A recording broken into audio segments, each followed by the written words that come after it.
As universidades brasileiras têm um papel fundamental em todo o sistema de inovação do país, mas ainda enfrentam importantes desafios, como expandir a cultura da inovação na universidade e incentivar os investimentos em pesquisa e desenvolvimento. Ao assumir o protagonismo no ambiente de inovação e empreendedorismo, a UFPR busca transferir seu conhecimento na forma de novas tecnologias e soluções inovadoras que atendam a demandas específicas da sociedade.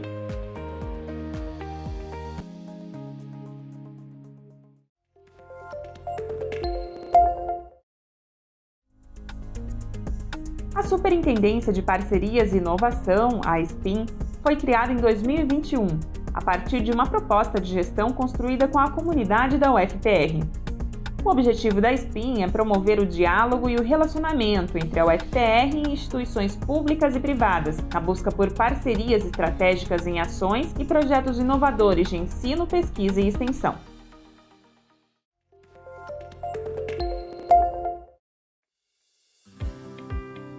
A SPIN atua no mapeamento das inovações geradas na UFPR, dando maior visibilidade à produção intelectual da universidade e identificando oportunidades de mercado para a negociação de novos projetos e parcerias.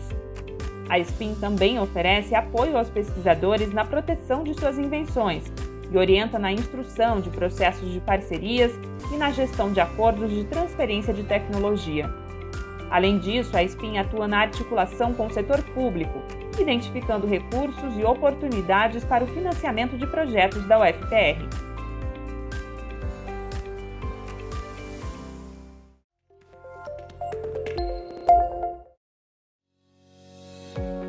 Disseminar a cultura de inovação e transformar a educação empreendedora fazem parte da nossa missão. Em espaços abertos e colaborativos, a SPIN promove o encontro de pessoas que buscam desenvolver e explorar seu potencial empreendedor e inovador em nível empresarial e acadêmico.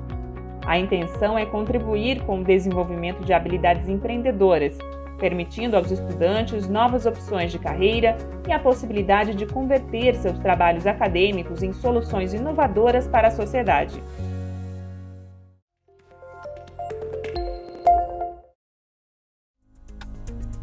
A Universidade Federal do Paraná é um universo de oportunidades, da promoção de eventos e treinamentos à incubação de empresas e ofertas tecnológicas.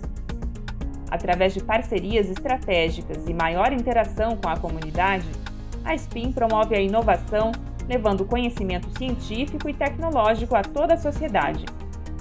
Acesse o site e conheça as nossas ações. SPIN, um elo com a sociedade.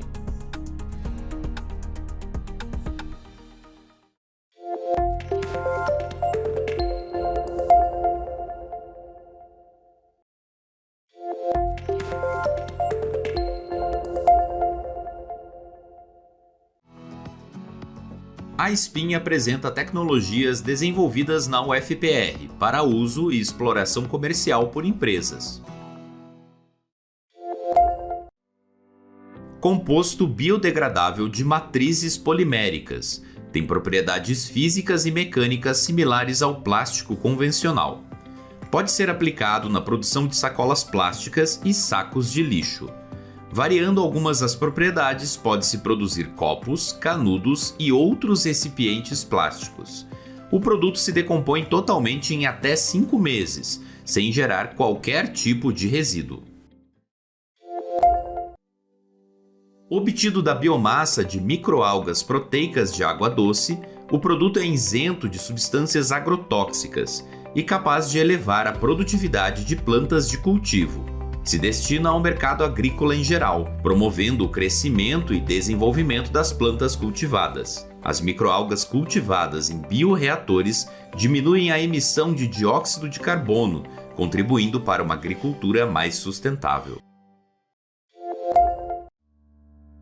Gerado a partir de 4 variedades da bactéria Azospirillum brasilense, o produto promove o crescimento vegetal, tem papel relevante no controle de fitopatógenos, aumenta a eficiência da utilização dos nutrientes do solo e da água, elevando a proteção contra a seca e permitindo a diminuição do uso de fertilizantes nitrogenados e a poluição causada por eles. Desenvolvida pelo Programa de Melhoramento Genético da Cana-de-Açúcar da UFPR, essa tecnologia foi obtida por meio de variedades de cana-de-açúcar que são mais produtivas, têm maior resistência a doenças e ampla capacidade de adaptação. O programa da UFPR, que atua desde 1991, já liberou 10 variedades de cana-de-açúcar que são plantadas tanto no Paraná como em outros estados produtores. O produto propicia a diminuição da queda e quebra de cabelo e estimula o nascimento de novos fios. Trata o couro cabeludo, promovendo a nutrição e fortalecimento da fibra capilar, tornando os fios mais fortes, encorpados, resistentes e hidratados.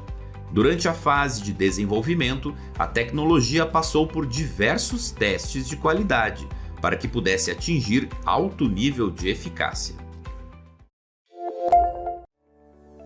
Essa tecnologia é o primeiro repelente desenvolvido mundialmente a partir de uma substância que atua como atraente do mosquito, o ácido lático. Presente na transpiração e no odor corporal de animais de sangue quente, o ácido lático é um atrativo essencial para as fêmeas do Aedes aegypti. O produto atua como repelente de mosquitos hematófagos, reduzindo a incidência de enfermidades como a dengue. A UFPR apoia e financia diversas pesquisas tecnológicas. Entre elas estão em desenvolvimento testes imunológicos para Covid-19, plataforma tecnológica para desenvolvimento de imunizantes, dentre os quais a vacina UFPR contra a Covid-19. Sua empresa tem interesse em explorar e fazer uso comercial dessas tecnologias? Entre em contato com a SPIN.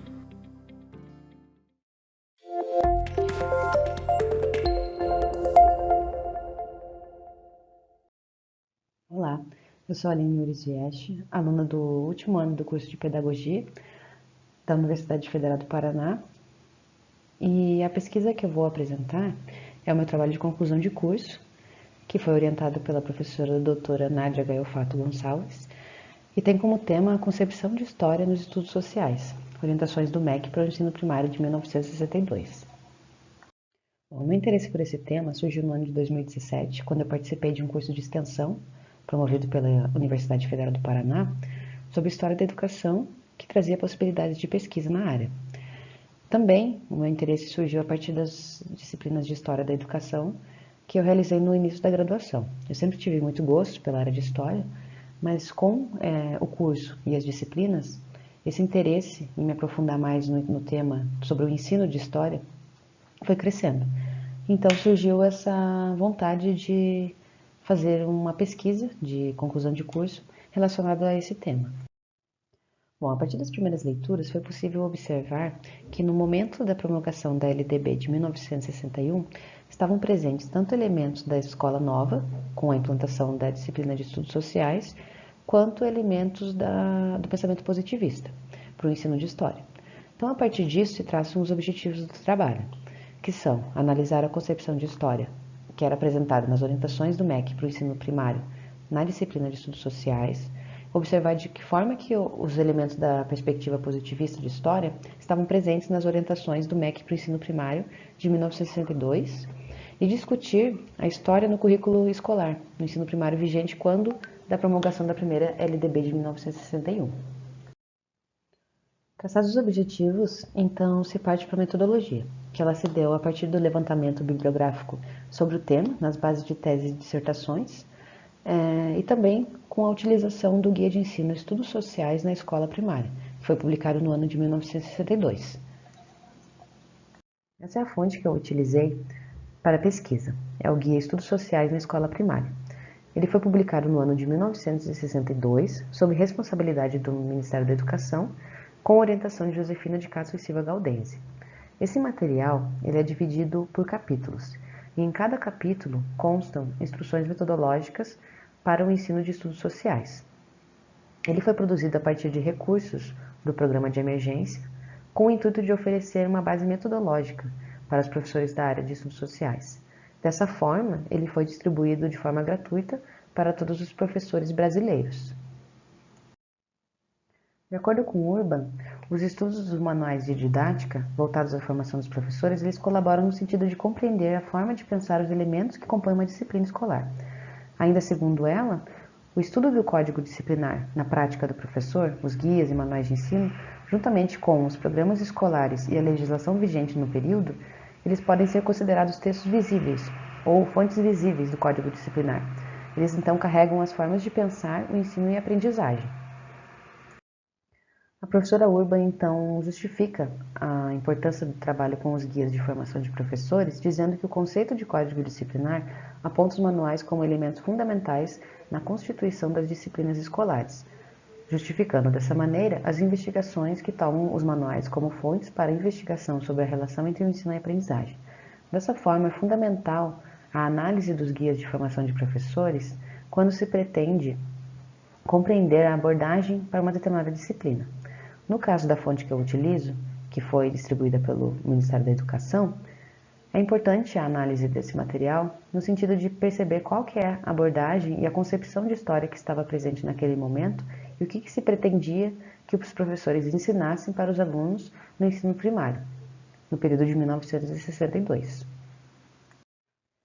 O trabalho, então, ele se divide em 3 capítulos. No primeiro, analisado o positivismo e as influências que ele teve para o ensino de história no Brasil, assim como as influências que ele exerceu em diversos setores da sociedade brasileira, como, por exemplo, no momento da proclamação da República e mais ainda para a consolidação da República. Já o segundo capítulo, ele vai trazer a história e os estudos sociais no currículo escolar do século XIX à LDB de 1961. Então, se faz toda uma análise sobre a criação da disciplina de História, que aconteceu com a criação do Colégio Pedro II no Rio de Janeiro, em 1838, e como que a disciplina foi tendo suas alterações e suas permanências ao longo do tempo, até chegar no momento da promulgação da primeira LDB do ano de 1961. O terceiro capítulo, então, ele vai utilizar a fonte histórica para analisar a abordagem de história que estavam contidas nessas orientações do MEC para os estudos sociais de 1962. O trabalho agora se encontra em fase de finalização, então se parte para a análise da fonte, e os estudos iniciais demonstraram uma forte presença do positivismo nas instruções metodológicas para o ensino de estudos sociais na escola primária de 1962. Em diversos momentos, é possível notar traços do positivismo, como quando trata de questões de progresso e evolução, na valorização de fatos e grandes feitos de heróis nacionais, e também de elementos da escola nova, quando em determinadas atividades e instruções, ele busca promover a adequação do aluno ao meio em que ele está inserido. Bom, então aqui eu trago um trecho que exemplifica essa presença do positivismo na fonte. Diz que o segundo ano de estudos sociais, no que se refere à formação do conceito de história e valorização de fatos e homens de interesse histórico, desenvolverá os objetivos do primeiro ano e dará oportunidade a que sejam considerados mais os seguintes aspectos: continuidade de esforços no sentido do bem comum, noção de progresso como resultado desses esforços, interesse pelos aspectos históricos em geral. Então, nesse momento, a gente observa essa noção de progresso e evolução bem presentes na fonte. Outro trecho interessante é quando ele traz a questão indígena, de como que o indígena era retratado. Então, já no início, a gente observa que o indígena era denominado como um ser primitivo. E também as questões sobre a mulher indígena e sobre o índio também são bem interessantes de serem analisadas. Com relação à mulher indígena, ele diz que ela contribuiu para o desenvolvimento social e econômico do Brasil, para a formação da família brasileira, casando-se com o colonizador português, e assim transmitindo de maneira mais direta sua cultura. Em outro momento, ele diz que o índio, inadaptado à lavoura e ao trabalho escravo, principalmente por suas condições de nomadismo, colaborou na obra de colonização dos portugueses como sertanista e na defesa da colônia. Como sertanista, ajudou a devassar e conquistar os sertões, sendo guia, canoeiro, vaqueiro. Então, nesse momento, a gente observa a influência do positivismo para a narração dos fatos históricos, no sentido de que os fatos são narrados como se tivessem ocorrido de forma harmônica, ignorando, então, os conflitos decorrentes do processo de colonização. Bom, mesmo que o trabalho ainda não tenha sido finalizado, a partir dos estudos e da análise da fonte, foi possível observar a presença do positivismo para o ensino de história no período estudado. E também é importante lembrar que o ensino de história está sempre em diálogo com uma concepção de história, e que mesmo que essa concepção de história se altere, ela pode deixar resquícios em outros momentos. Então, o intuito desse trabalho é promover a reflexão por parte dos professores sobre a sua concepção de história, que interfere diretamente no seu ensino de história. E também abre a possibilidade para novas pesquisas na área do ensino de história, no sentido de observar qual é a abordagem e a concepção de história que está presente nos guias de formação de professores e nos livros didáticos atuais. Essas então são as referências bibliográficas que eu utilizei até o momento. Possivelmente terão novas referências até a finalização do trabalho. Muito obrigada. O vídeo é uma sequência de slides. Numa janela no canto inferior direito da tela está a apresentadora Ana, uma mulher branca de cabelos pretos que veste camiseta branca. Primeiro slide. Título do projeto sobre faixa verde. Logos da UFPR e da CIEP no rodapé. Bom dia a todos, eu me chamo Ana Beatriz Barbosa e hoje vou apresentar a pesquisa de iniciação científica desenvolvida em 2019, que tem como título Desenvolvimento e Viveiro de espécies arbóreas nativas sob diferentes condições de fertilização, sob a orientação do professor Dr. Alessandro Camargo Ângelo. Segundo slide, introdução. Sobre fundo branco aparecem as palavras-chave do discurso de Ana. Desde o último século, a floresta umbrafilamista passou por um processo de degradação em razão do empreendedorismo agrícola e da exploração madeireira, que levaram a essa fragmentação. Essa floresta ela faz parte do bioma da Mata Atlântica, que é um dos 25 hotspots mundiais. A restauração florestal é importante para a recuperação desses ambientes degradados através da introdução de espécies nativas, principalmente mudas, só que a produção delas em viveiro é muito custosa. E existem alternativas para diminuir esses custos, a manutenção, a aumentar a robustez e a sobrevivência delas em campos, que é a adição de fertilizante e remineralizador ao substrato. Por isso, nós decidimos testar o fertilizante de liberação controlada, o FLC, que promove o maior crescimento da muda, diminui os custos e não se desgasta muito com o processo de lixiviação. Nós também testamos o remineralizador, conhecido popularmente como pó de rocha, que é outro insumo para uma alternativa econômica às mudas e possui características que potencializam o desenvolvimento delas e melhoram a qualidade do solo em que elas estão inseridas. A espécie testada nesse experimento foi o Solano diploconus bor. Se trata de uma espécie nativa com predominância na floresta umbrofilamista, listada como ameaçada de extinção, é pouco conhecida pela população, mas tem atributos positivos para fins ornamentais, alimentícios e principalmente para a restauração florestal.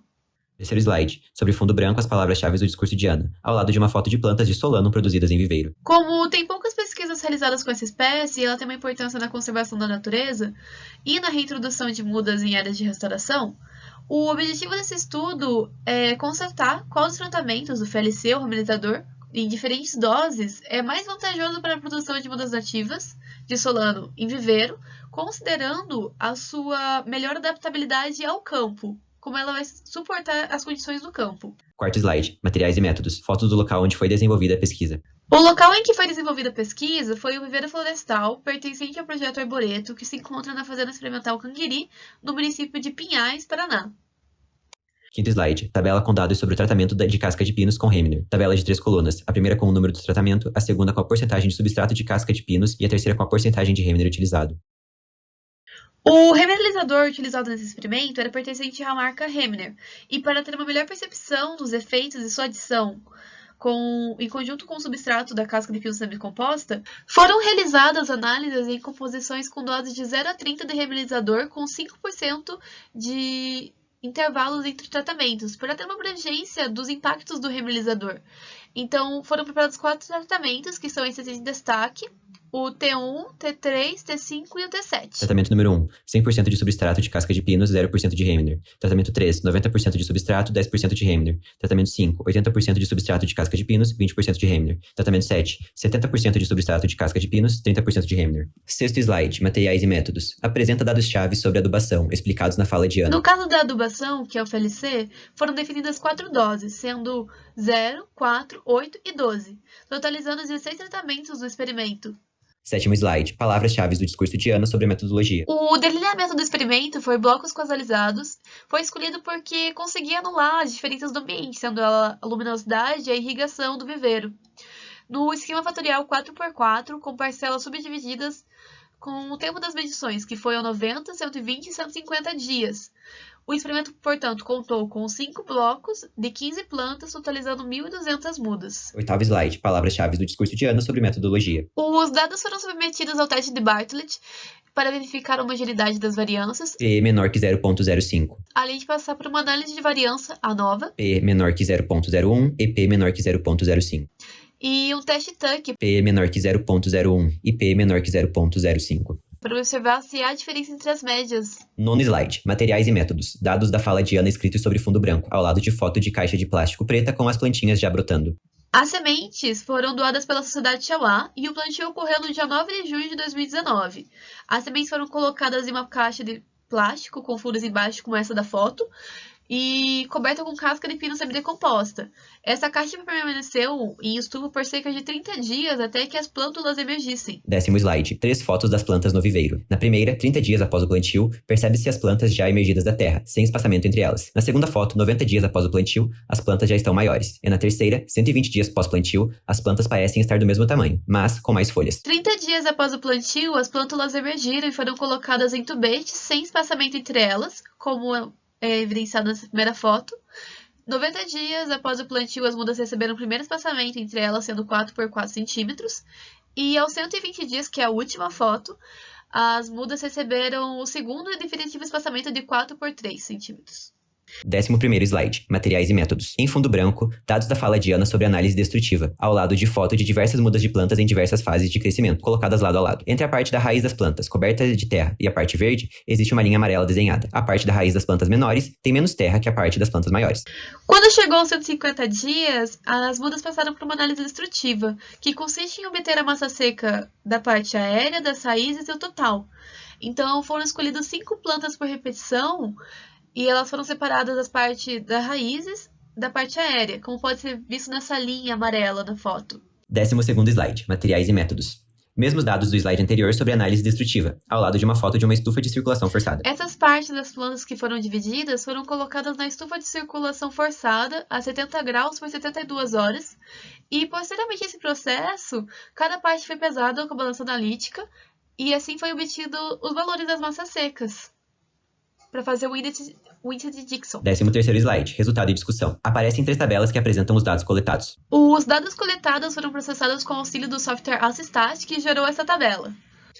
É possível observar a distribuição da massa seca da parte aérea, das raízes e o total, das mudas aos 150 dias de experimento, em relação aos 2 fatores, que são as diferentes doses de fertilizante de liberação controlada, que está distribuído em colunas, e em conjunto com as diferentes doses de remineralizador, que está distribuído em linhas. Vou começar explicando pela massa seca da parte aérea, que não teve interação entre os fatores, e o remineralizador, como pode ser visto, não diferiu estatisticamente entre as doses. A média para o uso de remineralizador na massa seca aérea varia entre 7,75% para 0% e 7,82% para 30% de remineralizador. A maior dosagem de FLC também representou a maior média entre os tratamentos, e ela diferiu estatisticamente dos demais. Como pode ser observado aqui, o crescimento das mudas também aumentava conforme aumentava a dosagem. Média variando entre 0,16 para 0 kg por metro cúbico de FLC e 12,47 para 12 kg por metro cúbico. Na massa seca das raízes não teve interação entre os fatores e o remineralizador não diferiu estatisticamente, pois as letras A aqui não foram contínuas. 0,26 para 0% de uso de remineralizador na massa seca de raízes, 4,82 para 10%, 4,14 para 20% e 4,05 para 30%. E a diferença mais significativa que teve nele foi na dosagem de 10%, pois expressou maior volume. O AB pode ser relacionado à espúria de tentar deixar o experimento mais uniforme possível.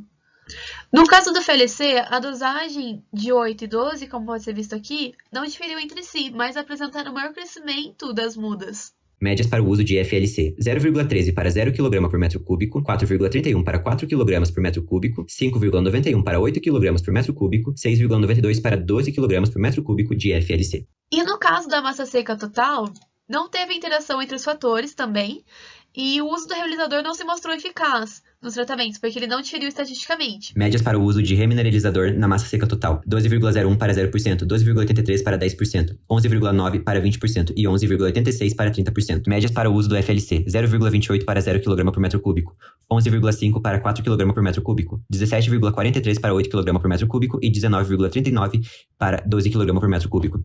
As dosagens de 8 e 12 do fertilizante não diferiram entre si, mas expressaram maior massa, igual o que ocorreu com a massa seca das raízes.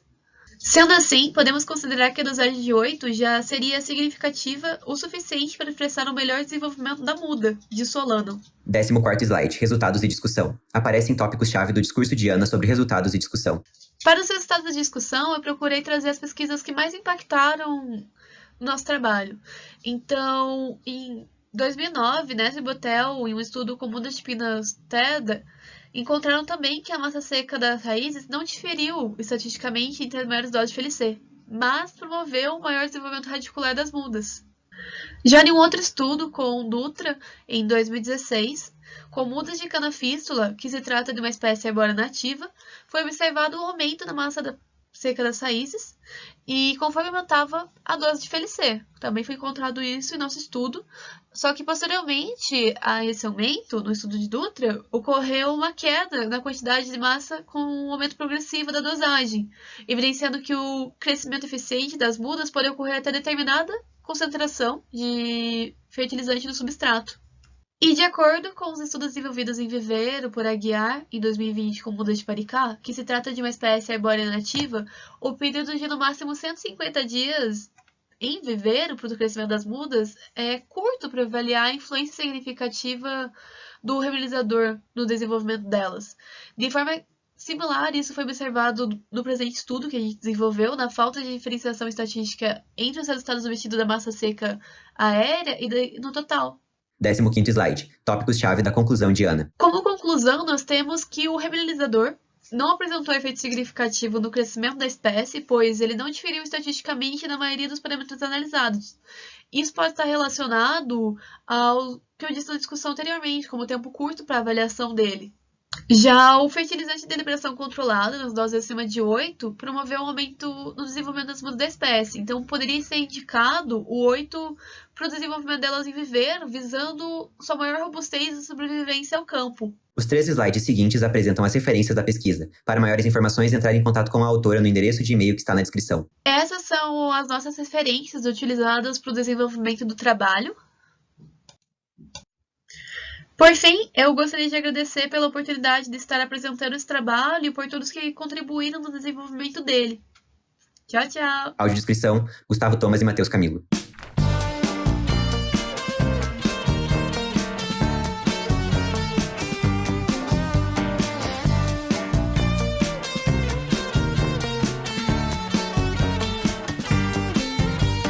Todas as manhãs eu acordava atrasada e com fome preparava os sucos tudo misturado. Então pegava um limão, 1 litro d'água e açúcar, misturava numa jarra tudo junto e agitava. Gosto muito de comer, peguei logo a frigideira, óleo, sal, ovo e tempero, fiz a minha omelete. Como eu amo tudo isso, joguei água na panela, percebi então que o óleo já não sai de dentro dela. Ficam juntos, água e açúcar se misturam, pois chocolate, a viola é diferente. Ficam juntos, a viola é diferente. Não se misturam, água e açúcar se misturam. Ficam juntos, água e açúcar se misturam, pois chocolate, a viola é diferente. Ficam juntos, a viola é diferente. Não se misturam.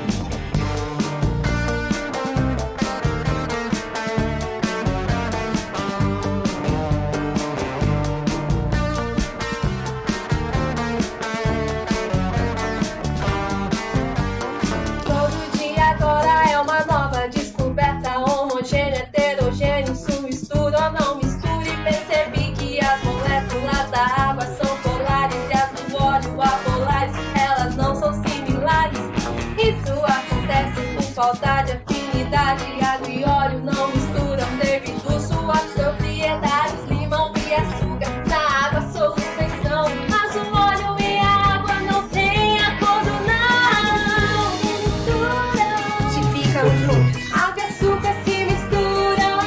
são polares. Água e óleo é diferente. Se ficam juntos. Água e óleo é diferente. Não se mistura. Água e açúcar se misturam. Se ficam juntos. Água e açúcar se misturam. Pois são polares. Água e óleo é diferente. Se ficam juntos. Água e óleo é diferente. Não se mistura.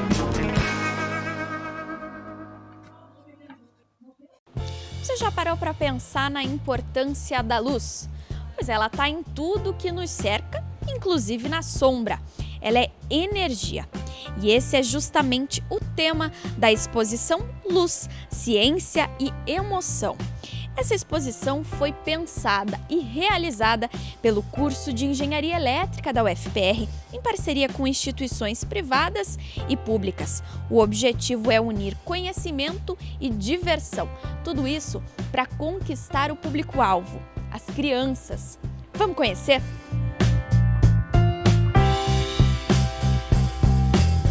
Os experimentos chamam a atenção. Eles mesclam muita cor, luz e interatividade. Provam que a luz tem um papel muito maior do que simplesmente iluminar.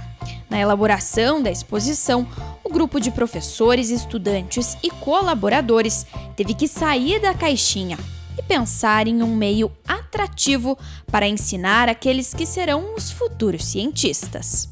O desafio é você procurar elementos da natureza relacionados à luz, que sejam instigantes, que sejam provocadores para a criança, que gerem curiosidade, mas também que possa estar relacionado com o currículo. Então, para a nossa felicidade, ao estudarmos os diversos autores no momento de pesquisa, nós vimos questões bastante simples, mas que têm um elemento complexo, como por que o céu é azul, por que as folhas são verdes. Esta bicicleta foi uma das atrações principais da exposição.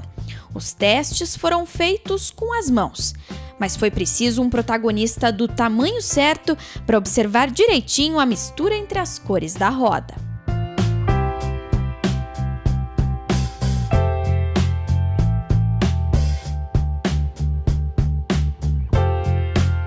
Formas, cores e luz. Aqui, ela faz a vez da principal estrela do sistema solar. A mudança de posição do Sol revela a iluminação ao longo do dia, e a trajetória das sombras nos prédios da cidade pode ser observada como um espetáculo, acelerado bem em frente aos nossos olhos. Já nesse outro espaço, a brincadeira entre as cores e a luz faz descobrir diferentes animais projetados ali na parede. Você foi um dos primeiros aqui a curtir a exposição. O que você está achando dessa exposição? O que você aprendeu com ela? Bastante cor, né? Que dá pra, que tem cores e dá para formar mais cores que a gente imagina. Tudo foi pensado para eles. Desde as atividades propostas até o tamanho das instalações. Se bem que os maiores também foram conquistados. A ideia aqui é misturar os rostos, o olho de um e a boca, a testa de quem está na frente. Tudo isso para aprender um pouquinho sobre as diferenças dos materiais. E o toque de arte aqui da exposição está, por exemplo, nesse jardim, com a chuva de luz e também naquela cachoeira. Nós viabilizamos assim, a ideia de realmente projetar alguma coisa para as crianças, para o público infantil, para ter um estímulo à ciência, à arte, Então, a gente tentou justamente integrar arte e ciência, que talvez não seja tão comum ainda hoje em dia, mas que tem muita riqueza em termos de exploração de conceitos, mesmo de aprendizagem da ciência, Trabalho, criatividade e energia se transformaram em 20 experimentos bastante diferentes. Um desafio que tem suas recompensas. É gratificante, claro, A gente trabalhou bastante, deu muito trabalho, teve muito problema que a gente teve que arrumar, mas é muito bom você ver as pessoas gostarem do seu trabalho, As crianças brincarem, você vê que elas estão aprendendo, estão alegres, então é muito bom. E o resultado desse esforço coletivo pode ser considerado ainda um presente iluminado da universidade para a cidade de Curitiba. Isso porque o curso de Engenharia Elétrica da UFPR completa esse ano seu jubileu de ouro. 5 décadas desde a formatura inaugural e dos primeiros profissionais que estudaram para espalhar, refletir e apresentar conhecimento.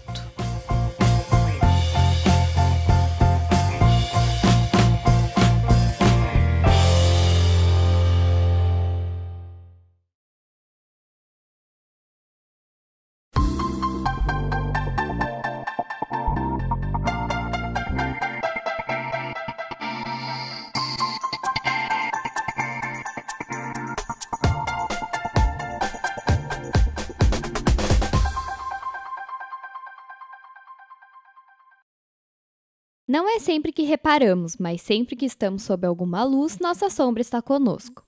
Basta sair para passear em um dia ensolarado que ela estará lá, projetada no chão.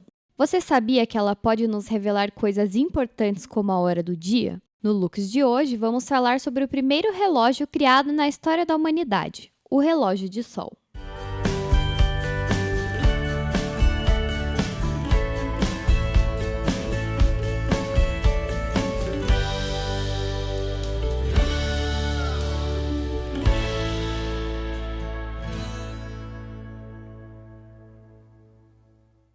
Não há relatos de quem construiu essa invenção, mas é certo que os primeiros seres humanos na pré-história já observavam a sua sombra projetada quando caminhavam ao ar livre. Mais tarde, os egípcios e babilônios deixaram relatos desse fenômeno através da observação do Sol e das diferenças do tamanho das sombras produzidas ao longo do dia. A partir dessas observações, nascia o relógio de sol. Hoje em dia, ele ainda pode ser visto por aí, construído como decoração. O mais legal é que a partir da sua observação dá para aprender um pouco mais a respeito da astronomia e matemática. Mas para que ele funcione com precisão, é necessário estar atento para alguns detalhes. Vamos construir um para você ver como funciona? Você vai precisar de uma folha de papel sulfite um pouco mais grossa que a comum, lápis, lapiseira ou caneta, um transferidor com 12 centímetros de comprimento, canudo de refrigerante sem dobra ou haste de balão de festa, uma régua e, se tiver disponível, uma bússola. Para construir, com a folha de papel sulfite em pé e usando a régua e o lápis, desenhe 3 linhas.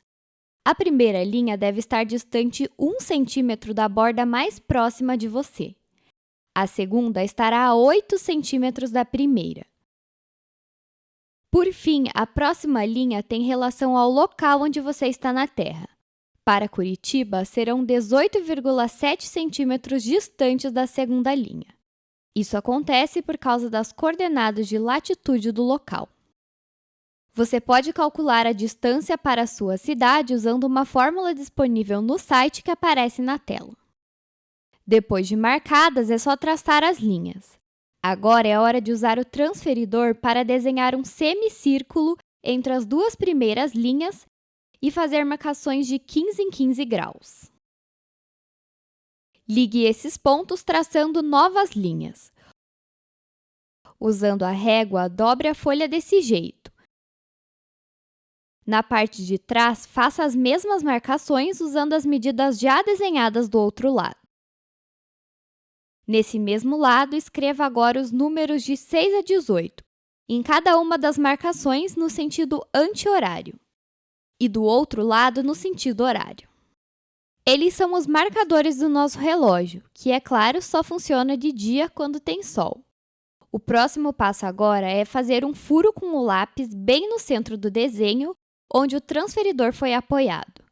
É preciso ainda fazer um outro furo no centro da terceira linha, aquela que varia de local para local, lembra?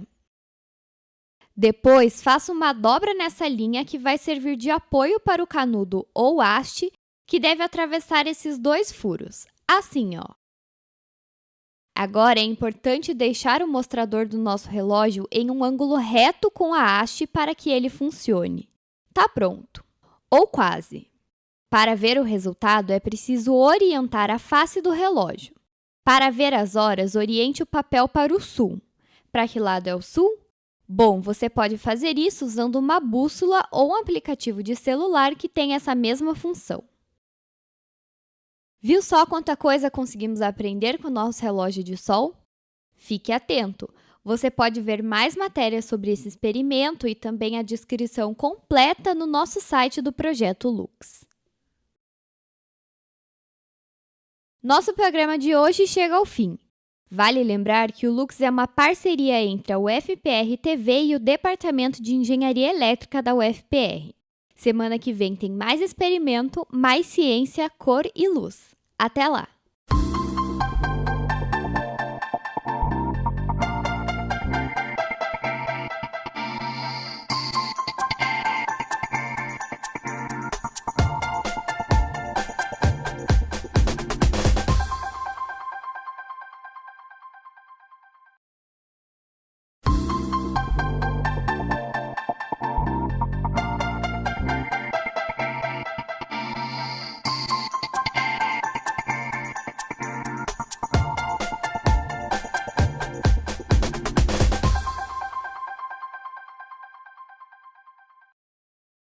Você já entrou em uma piscina que de fora parecia ser mais rasa do que realmente era? Ou já percebeu que uma colher num copo de água dá a impressão de estar quebrada ou torta quando se olha através do copo? No Lux de hoje, vamos falar sobre um fenômeno super bacana, a propagação da luz. Entender a natureza da luz e seus fenômenos é algo que gera fascínio na humanidade há mais de 2000 anos. Os filósofos gregos já discutiam sobre a luz e, graças a diversos cientistas dos últimos séculos, hoje podemos explicar e entender esses fenômenos. A área da física que reúne esses estudos se chama óptica, e ela não está muito longe da gente. Em nosso cotidiano, podemos presenciá-la de diferentes formas, seja em características naturais da luz, em lentes de câmeras fotográficas ou até mesmo no olho humano. Vamos dar uma olhada em algum desses fenômenos? O ponto de partida para entendermos os experimentos que vamos realizar é que a luz percorre uma trajetória linear. Mas quando a luz troca de meio, como ar e água, por exemplo, podem acontecer dois fenômenos diferentes, a reflexão e a refração. A reflexão é uma mudança da direção da luz, quando ela é desviada e volta para o mesmo meio. Na reflexão, o ângulo de inclinação que a luz chega é o mesmo em que ela sai. A refração também é a mudança da direção da luz, mas nesse fenômeno a diferença é que ao ser desviada, a luz troca de meio. Como exemplo, vamos usar o ar e a água. A luz tem velocidade diferente nesses meios, e ao mudar a velocidade trocando do ar para a água, a direção da luz também é alterada. Por isso, temos a impressão de que uma piscina é mais rasa do que realmente é. Várias tecnologias que usamos no nosso dia a dia utilizam esses princípios, como as lentes e as fibras ópticas. As lentes usam a refração para mudar a trajetória da luz, enquanto a fibra óptica usa o princípio da reflexão para manter a luz dentro da fibra. Além de muito importantes para a tecnologia, esses princípios são muito fáceis de serem reproduzidos em casa. Você vai precisar de um laser, uma lanterna, pó de giz, um aquário com água e um pouco de sabão, um espelho pequeno e um vaporizador. No nosso primeiro experimento, vamos utilizar o laser e o pó de giz. Com esses itens, conseguiremos observar a trajetória da luz. Ao jogar um pouco de pó de giz por cima do feixe de luz emitido pelo laser, é possível ver a trajetória da luz no ar. Ela é retilínea. Nós conseguimos observar esse fenômeno porque a luz reflete nas partículas de giz. Também é possível repetir esse experimento utilizando um vaporizador. Nesse caso, vai ser possível observar a trajetória da luz através da fumaça liberada pelo equipamento. Também, se usarmos uma lanterna no lugar do laser, veremos que a luz emitida apresenta um formato em cone, também linear. Nesse segundo experimento, vamos observar a reflexão da luz, e para isso precisaremos de um laser, um espelho simples e um aquário com água e um pouco de sabão misturados. Como já aprendemos, a trajetória da luz é linear, e quando o laser fica perpendicular com o espelho, a luz refletida percorre o mesmo caminho. Quando a luz chega inclinada no espelho, ela também sai inclinada, e ao mover o laser, a luz refletida se move acompanhando o ângulo de inclinação com que chega no espelho. Na natureza, é possível observar a reflexão em um pôr do sol sobre um lago. Agora vamos observar o fenômeno da refração. Nesse terceiro experimento, vamos utilizar o vaporizador e o aquário com água e sabão. Através da fumaça liberada pelo vaporizador, é possível verificar a trajetória da luz no ar e como ela muda ao trocar de meio. O ângulo de inclinação da luz é alterado quando entra em contato com a água. Conseguimos observar que quanto mais inclinado a luz entra na água, mais ela muda de direção. Você pode verificar o experimento da refração utilizando um copo com água e um lápis. O primeiro passo é colocar o lápis no copo de água vazio. Assim conseguimos observar que o lápis continua normal. Mas ao colocar água no copo, parece que o lápis está quebrado. Temos essa impressão porque a direção da luz muda quando ela troca do ar para a água. Essa alteração na trajetória da luz faz parecer que a parte submersa do lápis está em uma posição diferente da parte que está fora. Viu quanta coisa conseguimos aprender? Lembrando que luz é energia, então é importante tomar cuidado e nunca apontar lanternas ou laser na direção dos olhos. Fique atento, você pode ver mais materiais sobre esse experimento e também a descrição completa no site do Projeto Lux. Nosso programa de hoje chega ao fim. Vale lembrar que o Lux é uma parceria entre a UFPR TV e o Departamento de Engenharia Elétrica da UFPR. Semana que vem tem mais experimento, mais ciência, cor e luz. Até lá!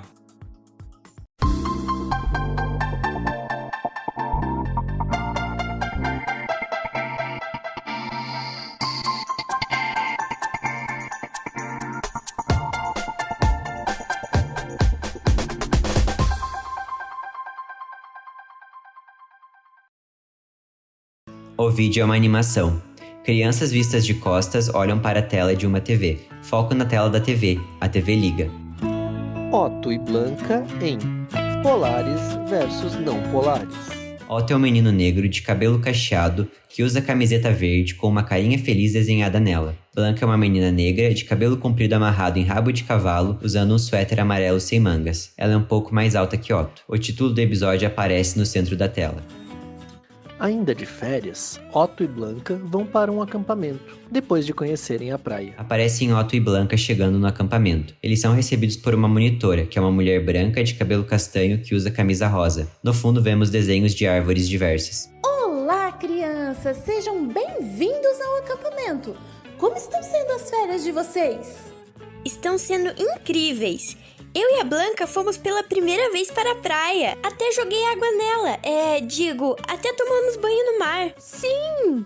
Nós descobrimos que a água do mar tem sal e que não conseguimos ver. Aparece balão de fala saindo de Blanca. Dentro dele está o desenho da água do mar encontrando a areia. Também descobrimos que a areia não se mistura com a água. Dentro do balão aparece um desenho de um balde, com a água e a areia, sendo que a areia está depositada no fundo do balde. Mas ainda estamos curiosos para aprender por que podemos ver a areia e não podemos ver o sal. Tive uma ideia! A monitora, Otto e Blanca aparecem diante de uma área com 2 barracas, uma fogueira e com árvores ao redor. Crianças, o que vocês acham de se dividir em times para jogarmos bola? Hoje iremos aprender como as coisas se misturam brincando em times. Oba! Nós vamos jogar no mesmo time, né, Blanca? Claro, Otto! Otto e Blanca vão para uma quadra de esporte, e lá escolhem o lado onde está uma bandeira vermelha. O time que joga contra eles, que escolheu o lado onde está uma bandeira azul, é composto de uma menina branca de camisa vermelha e de um menino negro de camisa azul. No topo da tela existe um placar. A monitora aparece na frente da quadra. Eu não entendi como isso vai nos ajudar a entender como as coisas se misturam. Do mesmo jeito que temos 2 times, o time vermelho e o time azul, as coisas também podem ser de 2 tipos, ou times. Polares e não polares. As crianças começam a jogar bola enquanto a monitora fala. Conseguimos, Otto! Fizemos um ponto! Otto, por que você quis ficar no time vermelho? Porque a Blanca estava nele. Ela é minha prima e nós jogamos muito bem juntos. Exatamente, Otto. Você quis ficar junto com a Blanca porque vocês dois têm afinidade. Vocês dois se combinam. É como se a Blanca fosse a água e você o sal. Aparece balão de fala saindo da monitora. Dentro dele aparece, de um lado, Otto junto de um desenho de um saleiro e de outro, Blanca junto de um desenho de um copo d'água. Quando estão juntos, formam um time só. Então, a água e o sal se combinam porque eles são amigos? Eles se combinam porque são do mesmo tipo, polares. Isso faz com que o sal seja solúvel na água. Novo balão de fala da monitora. Aparece a palavra polares. Dentro do balão aparece a imagem do saleiro despejando sal no copo d'água. Depois o foco vai para o copo e percebe-se que o sal sumiu. Dessa forma, quando eles se misturam, não podemos mais vê-los separadamente. Mais um ponto, Blanca. Estamos ganhando de 2-0. Acho que formamos o time dos polares. Vejam, o Manuel chegou. Manuel entra na quadra. Ele é um menino branco de cabelo ruivo. Manuel, você quer entrar no time vermelho? Sim. As crianças voltam a jogar. Pegue a bola, Manuel! Achei que você fosse pegar. O time azul fez um ponto. Tudo bem, Manuel. Na próxima vez você pega. O placar marca 2-1. Perdemos outro ponto. Acho que não consigo jogar muito bem com vocês. Monitora, posso jogar no time azul? Claro! Viram que o Manuel não combina muito com vocês? É como se o Manuel fosse os grãos de areia. Eles não combinam com a água, pois são de outro tipo. Não são polares igual a água. Novo balão de fala da monitora. Nele aparece Manuel junto com o desenho de um punhado de areia, ao lado de Otto e Blanca, que estão junto de um desenho de um copo de água. As crianças se distanciam, indo para lados opostos do balão, juntamente com os desenhos das coisas que tinham consigo. Aparece escrito no balão da monitora: não polares. Por isso, a areia não é solúvel na água. Então, mesmo que elas se misturem, podemos enxergar os grãos de areia dela. Uau! O Manuel está jogando muito bem no outro time. Está mais difícil fazer pontos agora. Sim, porque ele combina mais com o outro time. Isso acontece com todas as coisas que existem. Quando misturamos coisas que combinam, elas solubilizam e não conseguimos vê-las separadas. Aparece balão de fala saindo da monitora. Nele enxerga-se o desenho de uma jarra de água e de um pacote de suco de uva em pó. Os desenhos se juntam e aparece no balão o desenho de uma jarra, agora cheia de suco de uva. Já quando misturamos coisas que não se combinam, elas não solubilizam, portanto conseguimos vê-las separadamente. Aparece no balão desenho de um copo de água ao lado de 1 litro de óleo.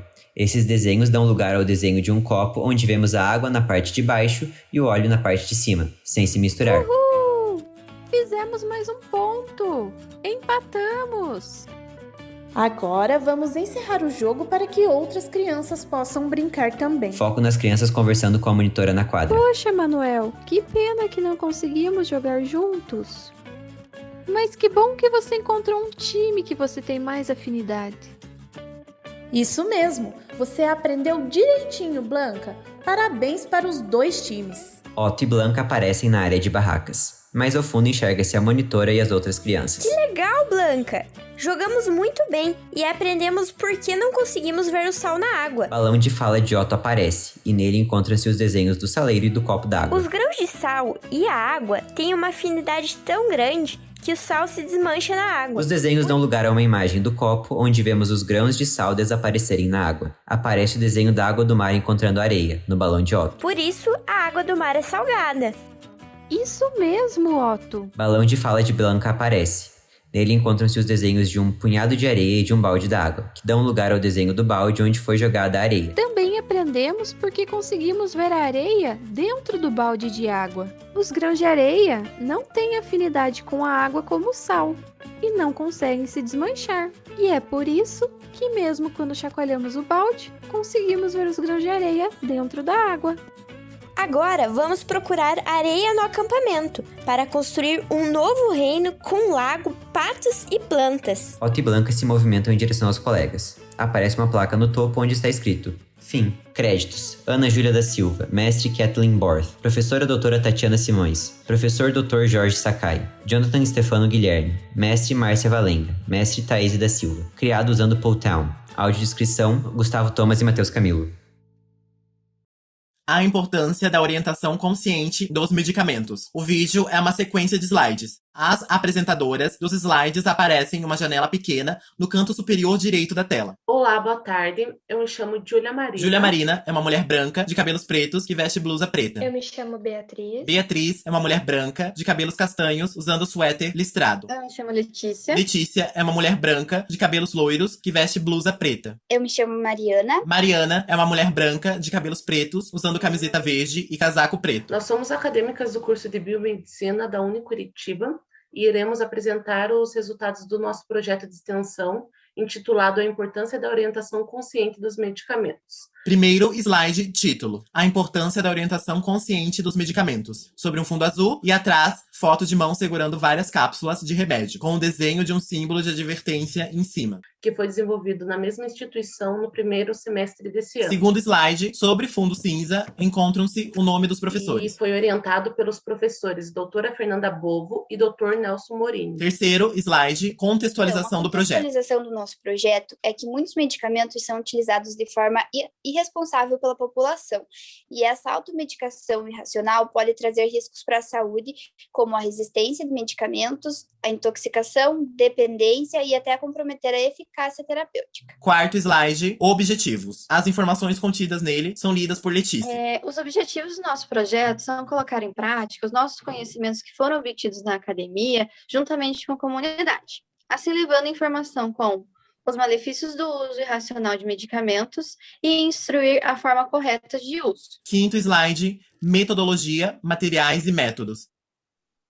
Então, para a realização do nosso projeto, foram realizadas 9 visitas em diferentes domicílios, investigando a forma da utilização dos medicamentos, e foi levantado dados sobre os tipos de medicamentos são utilizados, a sua forma farmacêutica, classificação das tarjas e as suas vias de ingestão. Com esses dados, foi possível realizar, juntamente com a academia, um estudo e, assim, instruir os entrevistados a utilização correta desses medicamentos. Sexto slide, resultados e reflexão. Aparecem 2 gráficos de setores. Gráfico 1, gráfico sobre tipos de medicamentos, com as seguintes fatias. Medicamentos genéricos, quase 50%. Medicamentos de referência, 40%. Medicamentos similares, 8%. Fitoterápicos, 1%. Manipulados, 1%. O gráfico 2 é comentado por Júlia. Bom, nos resultados foram feitos alguns gráficos, como, por exemplo, esse gráfico número 2, que mostra a forma farmacêutica dos medicamentos encontrados dentre as farmácias caseiras. A forma mais comum é a forma de comprimidos e, em segundo lugar, a de cápsulas, muito provavelmente devido à praticidade dessa forma. Sétimo slide, aparecem mais 2 gráficos de setores. Gráfico 3, gráfico sobre tarjas, com as seguintes fatias. Sem tarja, 35%. Tarja vermelha, 22%. Tarja preta, 3%. O gráfico 4 é comentado por Júlia. O gráfico número 4, ele mostra as diferentes vias de administrações encontradas ao decorrer do nosso trabalho. A via de administração mais comum é a oral, o que vem de encontro com as diferentes formas farmacêuticas encontradas, que em sua maioria também são de formas de administração oral, como, por exemplo, os comprimidos e as cápsulas. Também foi analisado que muitos dos moradores, eles tomavam alguns desses medicamentos com leite. E o leite, ele pode interferir na ação e anular o efeito de alguns medicamentos, como, por exemplo, do antibiótico tetraciclina. Oitavo slide, aparece o gráfico de setor número 5, que é sobre prescrição médica. Ele tem 2 fatias, sim, 49%, e não, 51%. E esse gráfico número 5, ele mostra que a maioria dos medicamentos não estão prescritos pelos médicos. E isso pode interferir diretamente na ação terapêutica dos medicamentos e, consequentemente, dos tratamentos dessas pessoas. Nono slide, conclusão. Beatriz lê as informações contidas no slide. Então, para a conclusão final do nosso trabalho, os resultados apresentados referente ao nosso projeto, foi possível analisar a carência de algumas informações que a população possui, de modo também que, a partir de instruções passadas e do compartilhamento de conhecimento, a população foi assistida, ao passo que o próprio grupo também pôde adquirir conhecimentos e aprendizados, e de alguma forma que a gente pudesse ajudar essa população, como, por exemplo, na orientação do uso correto de medicamentos, destacando a sua funcionalidade e também a forma como deve ser administrado. Os 3 slides seguintes são de referências. Para as maiores informações, entrar em contato com o autor. Pela atenção de todos. Endereço de e-mail na descrição do vídeo. Obrigada, gente. Audiodescrição: Obrigada. Gustavo Tomás, Matheus Camilo Obrigada. e Eduardo Gomes. Em fundo preto aparece o título: Programa de Extensão Descobrindo o Corpo e Promovendo Saúde Bucal. Terceira edição. Orientação Elaine Benelli.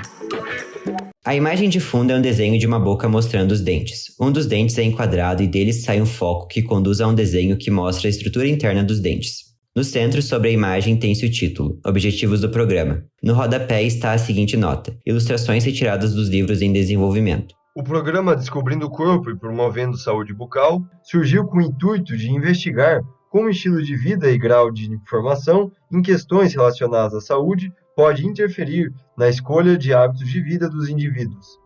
Desenho esquemático do desenvolvimento dentário de crianças de 4 a 33 meses. O desenho foca nas arcadas dentárias vistas de cima, e em cada uma delas pode-se ver quais dentes nascem em cada fase do desenvolvimento. No centro da imagem, o título: História do Programa.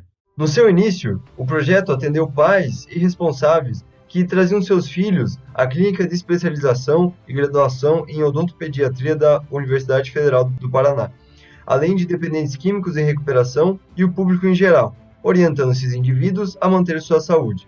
Também vale ressaltar que, como as mães exercem uma grande influência na formação dos hábitos familiares, o projeto orientou as mães a cuidarem das suas saúdes, mostrando como seus hábitos têm efeito sobre a sua qualidade de vida e da sua família, e também orientou as mães nos cuidados com a saúde de seus filhos nas diferentes faixas etárias. Dessa forma, quando o projeto funcionava presencialmente, o conteúdo era explicado diretamente para o público-alvo, com o objetivo de conscientização para a promoção de saúde. A promoção de saúde consiste em ensinar os indivíduos a ter maior controle sobre a sua própria saúde, melhorando a sua qualidade de vida. No decorrer da realização do projeto, muitos relatos e conteúdos foram acumulados pelos participantes. Duas imagens. Na esquerda, um desenho de uma balança de 2 pratos em equilíbrio, e embaixo o desenho da estrutura interna de um dente. E, na direita, o desenho da mesma balança em desequilíbrio, com o mesmo desenho da estrutura do dente embaixo. Exceto que nessa imagem a cavidade bucal parece mais fina que na imagem da balança em equilíbrio. No centro, o título: Atividades realizadas durante a pandemia de Covid-19. Com o início da pandemia, surgiu a ideia de compilar todo esse material acumulado na coleção de livros com o nome Descobrindo o Corpo, sendo que a mesma possui atualmente 5 livros que têm o objetivo de auxiliar professores, pais e educadores na conscientização do público infantil. Para isso, alguns métodos vêm sendo desenvolvidos, como o uso de livros e atividades que leva à conscientização da criança no seu próprio ritmo. Os temas dos livros vão desde erupção dentária, estruturas, desequilíbrio na cavidade bucal e restaurando o equilíbrio, dentre outros assuntos. Os participantes, por meio da orientação da professora doutora Elaine Benelli, realizam a pesquisa, desenvolvimento da escrita e de outras estruturas do livro, como imagens e o desenvolvimento de atividades interativas, como já foi citado. Para explicarmos como funcionam as atividades interativas, vamos mostrar um vídeo feito pela acadêmica participante Lisa. Desenho de uma boca vista de frente mostrando os dentes. Uma linha passa pela boca bem na metade. Um lado está colorido, o outro não. Essas imagens são da primeira parte, a parte de estruturas, então essa é a primeira imagem. Aí tem a metade assim para criança colorir e aqui a referência de como ela pode colorir. Desenho de uma boca, também vista de frente, mostrando os dentes. Nesse desenho também é um dedo que segura levantada uma parte do lábio superior, revelando a gengiva. A mesma linha corta a boca pela metade. Nesse desenho, apenas a gengiva está colorida. E daí essa segunda imagem, ela pode colorir também. E aqui eu deixei colorido a parte da gengiva, porque é uma parte nova, então ela não viu e não tem muita referência. Mesmo desenho de antes, completamente sem cores. O desenho tem uma parte destacada, a da gengiva, que pode ser levantada revelando outro desenho.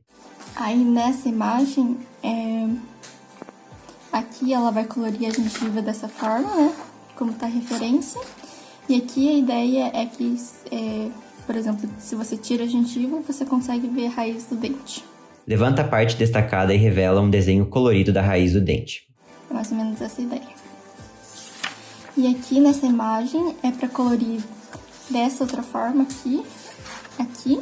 Novo desenho descolorido, no mesmo esquema dos anteriores, só que agora com foco na raiz do dente. Esse desenho também tem uma parte destacada, um dente. Mostrando a raiz do dente, e aí você pode fazer, e se você cortar o dente ao meio, né? O que você enxerga? Levanta a parte destacada, revelando a estrutura interna do dente, que está colorida. A parte revelada também pode ser levantada. Você vai ver que tem esmalte, tem dentina, tem ligamento periodontal, tem osso, tem a polpa. Aí, por exemplo, se você tenta enxergar o que tem dentro da dentina e tirar aqui... Levanta a estrutura interna do dente, revelando os túbulos dentinários, que também estão coloridos. Você vai ver que tem os túbulos dentinários. Imagem sem cor da estrutura interna dos 3 dentes. E aí essa imagem é para eles colorirem de acordo com a imagem que foi mostrada anteriormente. E eles podem identificar as estruturas aqui, que está mais fácil para eles verem. Então essa é a primeira parte do livro, a parte de estrutura.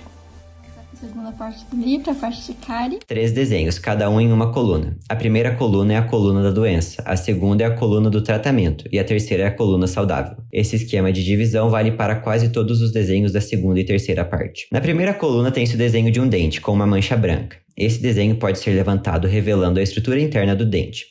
Isso também ocorre com quase todos os outros desenhos no vídeo. Na coluna tratamento, encontra-se o desenho do mesmo dente com um buraco, onde estava a mancha branca, e também se tem o desenho de produtos de higiene bucal. Junto com os produtos de higiene, existe um desenho de uma parte do dente que pode ser encaixada no buraco existente no dente, através do uso dos produtos de higiene. A terceira coluna mostra o dente saudável.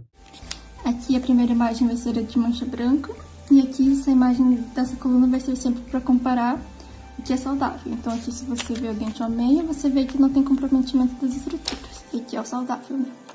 Aqui é a parte de tratamento. Se você ver, aqui tem a manchinha branca, né?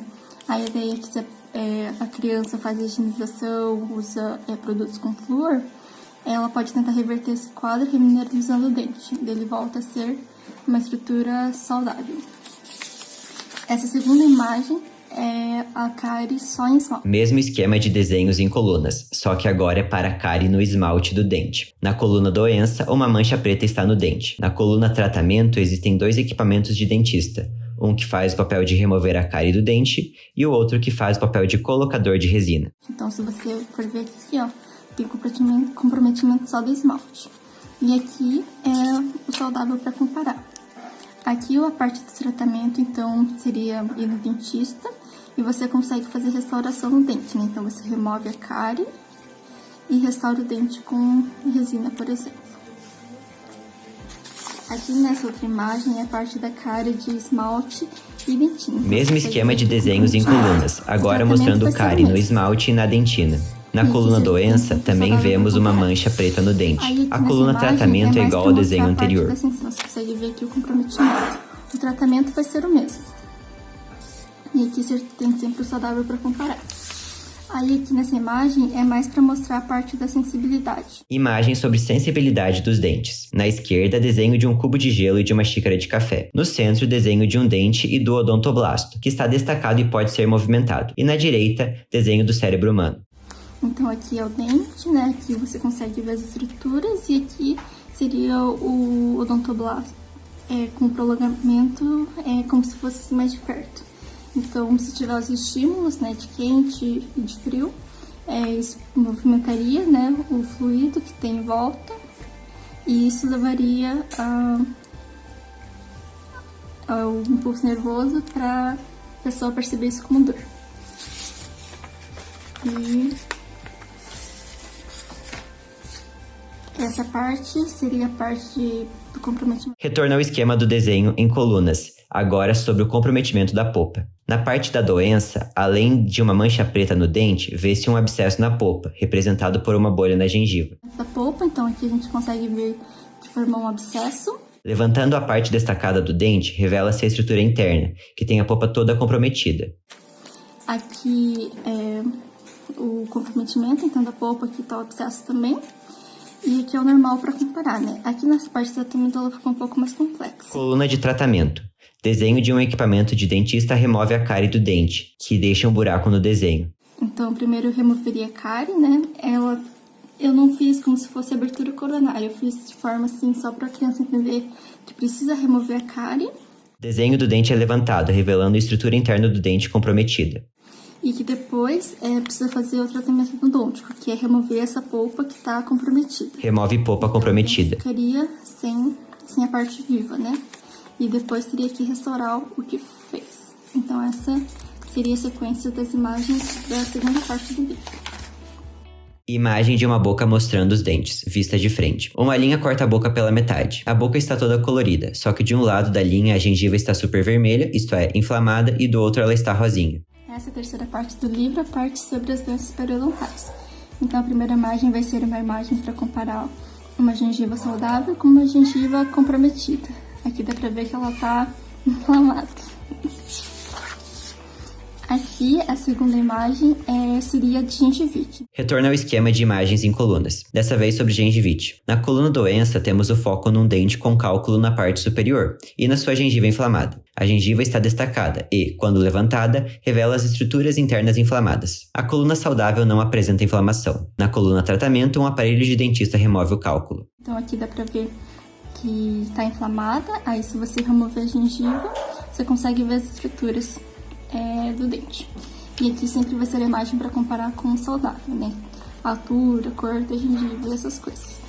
E aqui o tratamento, se for no dentista, né, tiver cálculo, tem que remover esse cálculo, né, fazer raspagem.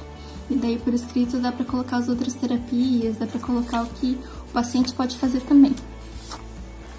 Aí essa segunda imagem já é uma periodontite. Mesmo esquema de desenhos em colunas, agora para periodontite. Na coluna doença, além da presença do cálculo e da gengiva inflamada, quando se levanta a imagem da gengiva e se revela a parte interna, enxerga-se o encurtamento da gengiva se afastando do dente. Na coluna saudável, não há cálculo nem inflamação, e a gengiva, quando revelada a parte interna, pode ser vista bem próxima ao dente. A coluna tratamento é a mesma do desenho anterior.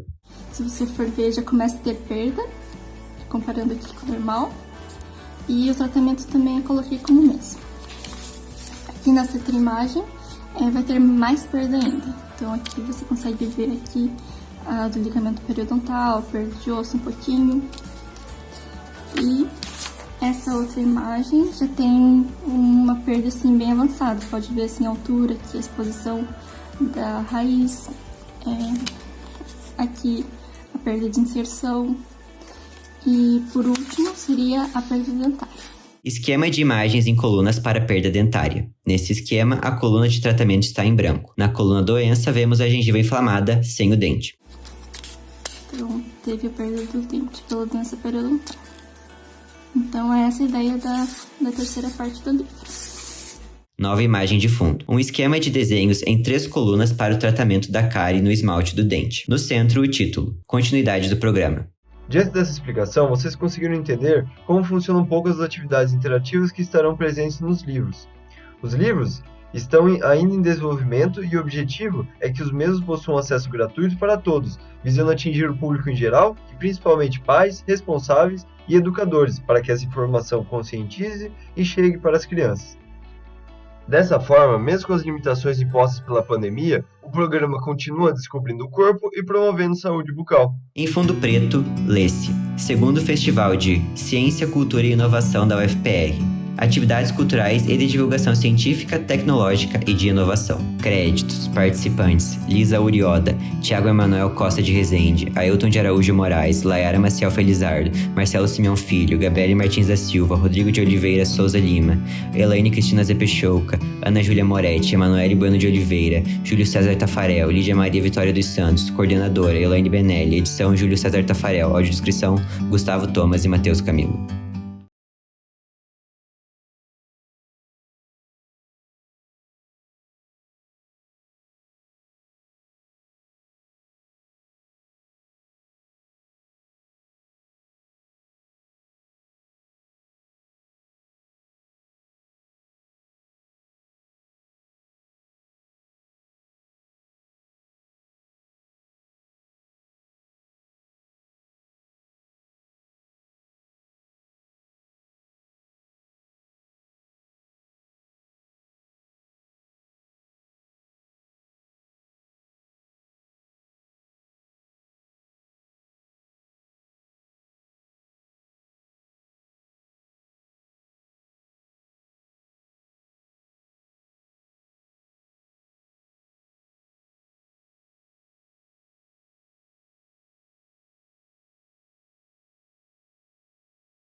ponto, a gente trabalha com crianças saudáveis, né? Então, essa recém-nascida, então, banho, né? Orientação, amamentação, e daí eu comecei a pensar, cara, eu quero trabalhar com isso, eu gosto disso, é o que eu quero pra minha vida. E fui, né? E fui, daí me dediquei pra residência, daí assim, uma coisa que eu acho que é legal de falar, que como eu sempre soube que eu queria residência, eu sempre tinha assim, eu não queria, eu tinha uma questão com o mestrado, né?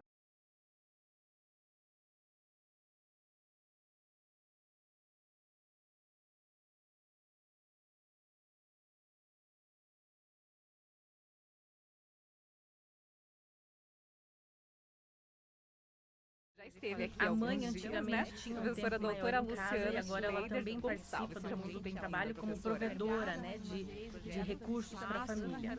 E aí os impactos do cuidado em domicílio acabam ficando por conta de terceiros. Então, escolas, creches, por vezes atividades. Já esteve aqui alguns.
Olá, pessoal, eu sou Mariana Souza, sou aluna de jornalismo na Universidade Federal do Paraná e sou bolsista do MAI.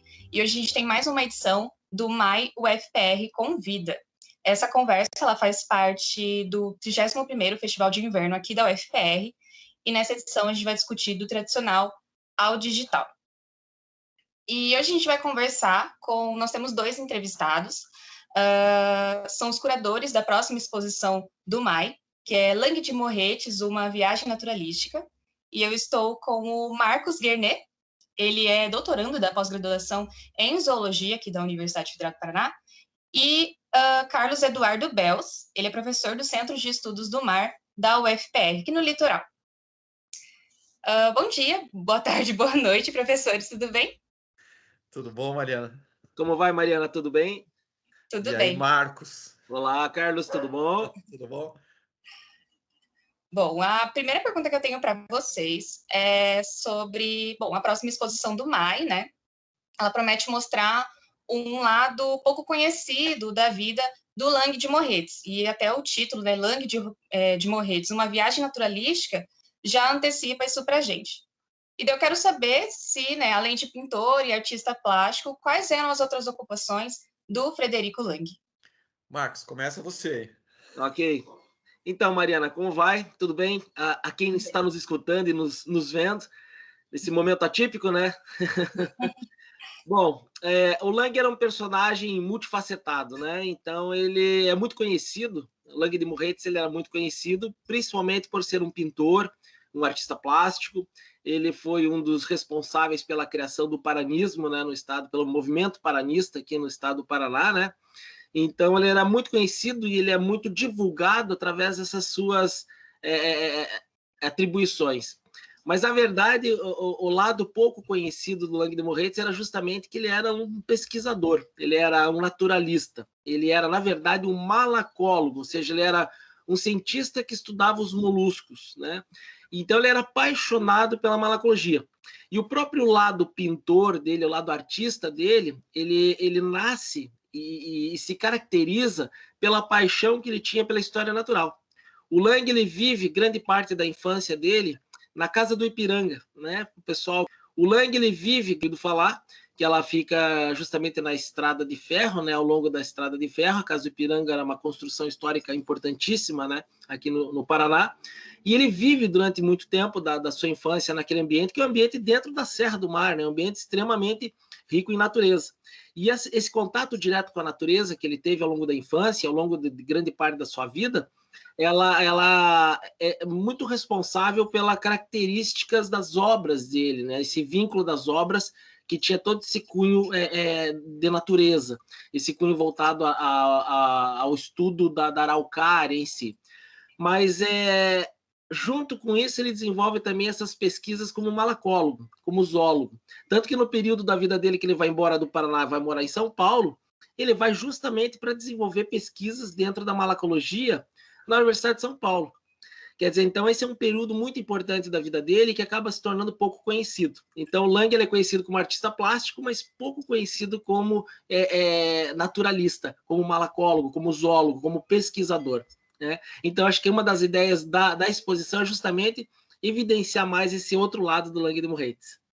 E aí eu queria saber, a partir disso, então, como que esse outro lado da vida dele vai estar presente na exposição, né?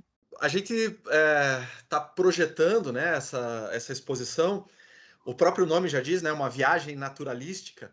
A ideia é a gente entrar, na verdade, nesse mundo dos naturalistas, né, que eram pesquisadores que viveram numa outra época, né, numa época do passado onde fazer uma viagem de campo, ir até o campo, fazer coleta de animais era uma aventura, né? Eram viagens demoradas. Daqui de Curitiba até o litoral tinha pouco acesso, tinha dificuldades para ficar lá, então era tudo, né, bem imaginando um cenário de séculos atrás, né? E a exposição vai contar um pouquinho disso. Então, na entrada da exposição, a gente vai ter ali contando um pouquinho sobre esse mundo, né, dos naturalistas. E depois a gente entra numa sala específica do Lang de Moritz, onde a gente pretende mostrar todo esse lado dele como pesquisador, né? Então vão ter ali objetos que ele usava, né, para pesquisa, vão ter as publicações dele, exemplares de espécies de moluscos que ele trabalhou, que ele identificou, que ele nomeou, né, que ele descreveu. E um pouco da história dele, mas essa história voltada para esse lado dele pesquisador, né? Porque já houveram exposições, inclusive aqui no Museu Paranaense, por exemplo, contando a história do Lang de Moritz como artista plástico. A nossa ideia dentro dessa exposição é dar um enfoque muito maior para ele como pesquisador. Vai ter alguma coisa, claro, não tem como a gente não falar dele como artista plástico, né? Até para apresentar ele tem que falar, porque é como as pessoas conhecem ele. Mas toda a exposição vai estar voltada para esse lado dele como pesquisador. E só complementando, Mariana, com relação à tua pergunta, o título, né, da exposição, né, Carlos, essa viagem naturalística, ela realmente remete às aventuras que eram uma expedição de história natural. Não só aqui no Paraná, mas em todas as regiões do Brasil, naquele período, né? E lembrando que não é um período tão antigo assim, né? Nós estamos falando aí num período na década de 30, década de 40. enfim. Mas eram essas aventuras, essa falta, inclusive, da tecnologia que nós temos hoje. Inclusive, esse era muito comum entre os naturalistas, eles desenharem, pintarem, fazerem ilustrações científicas em campo, para guardar as lembranças daquilo que eles observavam, né? Até porque você não tinha disponibilidade de uma câmera fotográfica ou de um celular como nós temos hoje. Então era sempre uma epopeia você trabalhar, você fazer uma expedição a campo naquele período. Então isso era despertado nessas pessoas que realmente tinham essa sensibilidade para a história natural, para esse contato com a natureza, né? O que a gente evidencia, o que a gente observa, não só no Lang de Morretes, mas todas as pessoas que o acompanhavam em campo e todas essas pessoas que trabalhavam com a história natural na época, né? Inclusive, a gente convidou, né, para participar da exposição vários ilustradores, né? Então, essa entrada, por exemplo, da exposição, né, para dar início a essa viagem, vão ter várias ilustrações científicas de várias pessoas que foram convidadas para participar também da exposição. Nossa, só de vocês falando, eu já tô, tipo, imaginando, assim. Vai ficar ótimo. Sim, tá linda. A gente tá super empolgado com tudo que tá acontecendo. Inclusive, também tem uma questão que eu acho que vale a pena comentar. Depois dessa sala do Lang de Morretes, a gente vai entrar numa outra sala que a gente acabou dedicando para o professor Rudolf Lang, que foi sobrinho do Lang de Morretes e foi um importante zoólogo aqui do Paraná também, com esse espírito naturalista, né? Ele adorava coleções, colecionava de tudo que você possa imaginar. Então, nessa salinha que vai ser dedicada ao sobrinho do Lang de Morretes, né? Que a gente teve o prazer de ainda conhecer o escritório dele, porque ele faleceu não faz muito tempo, né? Então, os filhos dele abriram esse espaço para a gente, né? Para exposição, para ir lá, visitar, fotografar, inclusive cederam material para a gente colocar na exposição também. Então, essa sala vai mostrar um pouco também desse lado dos naturalistas, né? De gostar e de se apaixonar pelo colecionismo, né? Então, ele colecionava desde lápis do mundo inteiro, cachimbos, até espécies animais que a gente vai mostrar ali, né? Ele tinha coleção de ninhos de aves, coleções de ovos, coleção de aranha, coleção de abelhas, coleção de moluscos, né? Que inclusive foi doada para a gente, para a universidade. Então, essa sala vai estar bem bonita também. Bom, e vocês, enquanto integrantes, né, do grupo de malacologia do Paraná, estão contribuindo para as pesquisas desse ramo da biologia, né, que estuda especialmente os moluscos, né, e dando continuidade ao trabalho do Frederico Lang também, né. E, inclusive, como forma de homenagem, de uma pesquisada, que vocês criaram, né, um projeto de restauração do túmulo dele. Quando e como foi o primeiro contato de vocês com os estudos e com a história do Lang de Morretes? Isso aí o Marcos que tem que falar, que ele foi o primeiro. Na verdade, o Lang, o personagem Lang é uma grande paixão na minha vida, há muito tempo. Em 1992, eu trabalhei como estagiário a primeira vez no Museu de História Natural do Capão da Embuia, em Curitiba, que, diga-se de passagem, um lugar maravilhoso, tenho um carinho especial pela instituição. E eu trabalhei na coleção malacológica, né, na coleção de moluscos do Museu do Capão. E eu tive a honra de ter o contato com a coleção Lang de Morretes, uma das partes da coleção Lang de Morretes, né, que está tombada, né, guardada dentro do Museu de História Natural do Capão da Embuia, dentro da coleção malacológica do museu, sendo que a outra parte do acervo, uma parte maior desse acervo, ele está depositado no Museu de Zoologia da Universidade de São Paulo. E então, na verdade, essa coleção toda ela está apenas em 3 instituições, basicamente no Museu de História Natural do Capão da Embuia, outra parte maior no Museu de Zoologia da Universidade de São Paulo, alguns exemplares no Museu Paranaense, e nós temos alguns exemplares também na coleção do Lebil, né, no Centro de Estudos do Mar, aqui da Federal. Então, quer dizer, esse é o todo da coleção malacológica Lang de Morretes. É uma coleção que inicia-se na primeira metade do século XX, né, em 1919, as primeiras coletas que o Lang faz, esse material que abrange grande parte do estado do Paraná e algumas outras coletas também fora do estado. Então, ela é uma coleção extremamente importante para a história da malacologia brasileira, para a história da malacologia mundial. E grande parte do material que a gente chama de material tipo, holótipo, né, esse material que ele usou para descrição de novas espécies, eles estão todos, né, guardados no Museu de Zoologia da Universidade de São Paulo. E nós não tivemos nenhum material mantido no Museu do Capão da Embuia. E eu tive, na época, né, em 1992, a oportunidade de separar a coleção Langue de Morretes como um lote à parte, um lote especial, e esse foi meu primeiro contato com o Frederico. Então, a partir desse momento, eu me interessei muito pela história dele, me apaixonei pela história dele, fui me aprofundando cada vez mais. Então, a partir daí, nasce meu interesse pelas pesquisas, né? Já tinha ouvido falar dele como artista plástico, ele é muito conhecido e divulgado, né, aqui no Paraná, e eu me interesso muito pela história do Paraná, então, mas como malacólogo, eu acabei conhecendo o Langue de Morretes em 1992, e a partir daí eu acabo contaminando aqueles que eu conheço, né, Carlos, com a história do Langue.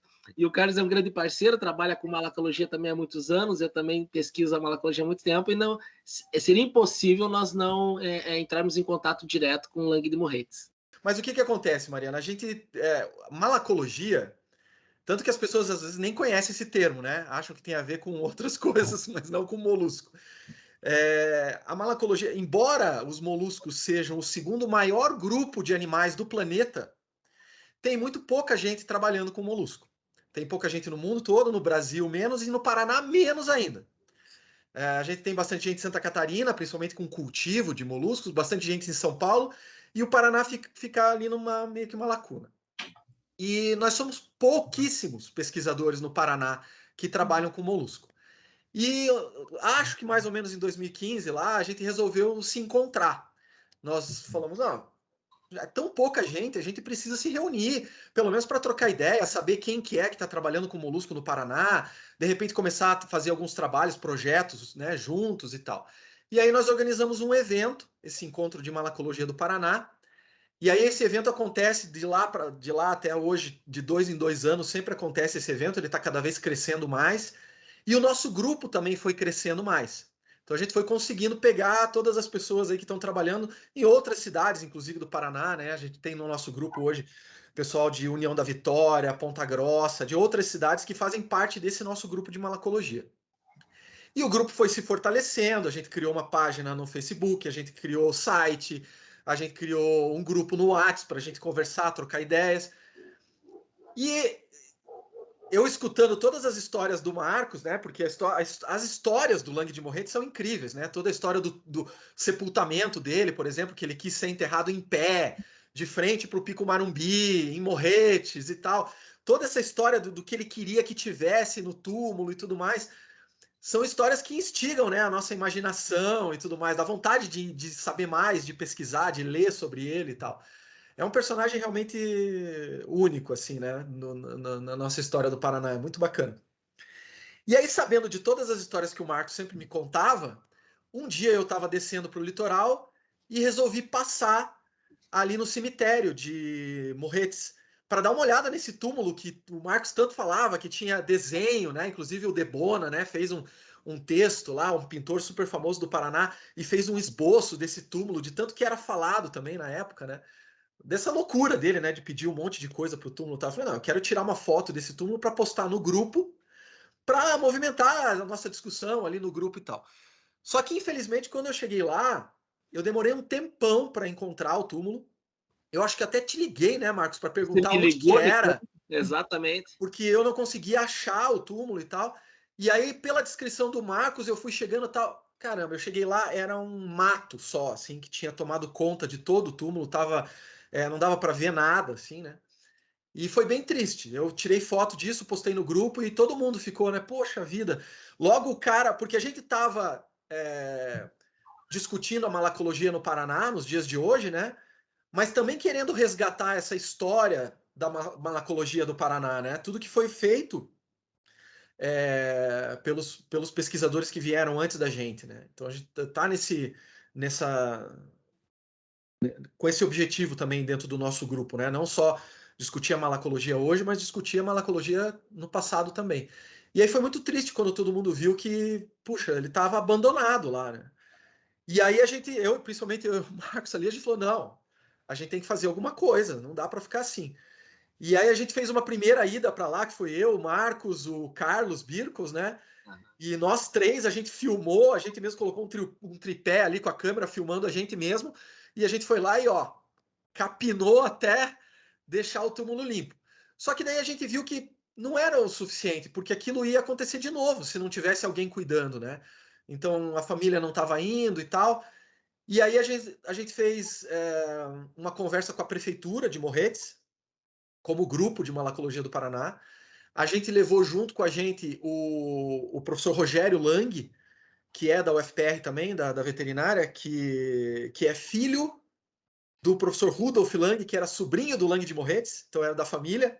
A gente levou ele junto com a gente lá para Morretes, e a gente fez uma conversa com a prefeitura, e dessa conversa saiu então um ofício concedendo essa autorização para que o nosso grupo, a partir de agora, sejam os cuidadores, né, do túmulo do Lang de Morretes. Isso deu bastante orgulho para a gente, né, Marcos, também, do que a gente está fazendo ali e tal. Não, e só complementando, né, Carlão, que nós nos tornamos uma espécie de tutores do túmulo do Lang, da memória, né, ali existente ali no cemitério de Morretes, mas mantendo todas as características originais, não alterando absolutamente nada, pelo contrário, resgatando aquilo que acabou sendo modificado ao longo do tempo, né? Lembrando que o túmulo dele era todo adornado por conchas de moluscos terrestres, né, de caramujos, né, terrestres, e acabavam, com o tempo, eles foram retirados, né, foram quebrados. Nós coletamos novas conchas da mesma espécie que ele tinha pedido na época para adornar o túmulo, fixamos elas de novo no entorno, retiramos todo o mato, mantivemos a muda do goimbê, que era uma planta nativa que ele pediu para que fosse enfeitado o túmulo com essa planta. Essa planta ela tinha crescido tanto que tornou-se uma verdadeira árvore, né? Acabou destruindo muito. Nós restauramos toda a estrutura, pintamos a placa novamente, né?